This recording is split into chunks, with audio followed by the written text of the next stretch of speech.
Okay, so here we have a rope that has two tensions, so it's being pulled from two sides, from this side, which is tension 1, and from this side, which is tension 2.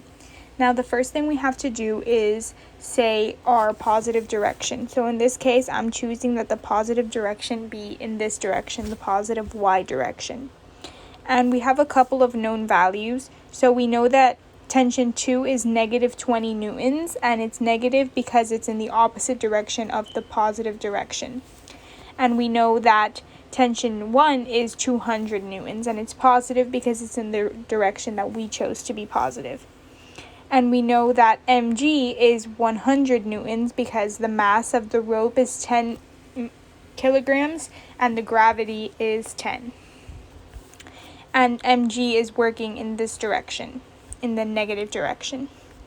So in order to find out the acceleration of the rope, in which direction it will accelerate and at how many meters per second, we have to start by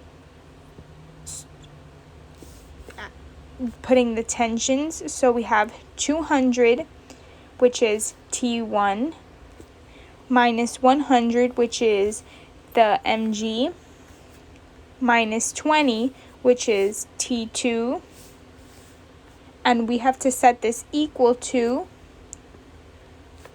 what we get, which is 80 newtons.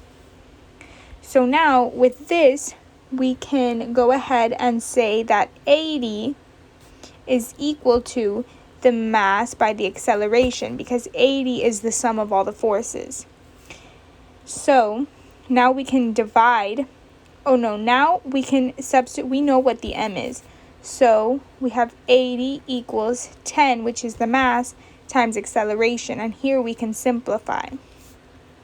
We divide everything by 10, so we have that a is equal to 80 over 10, which is 8 meters per second squared. So this is the acceleration of the rope, and it's positive because the acceleration of the rope will be going in this direction.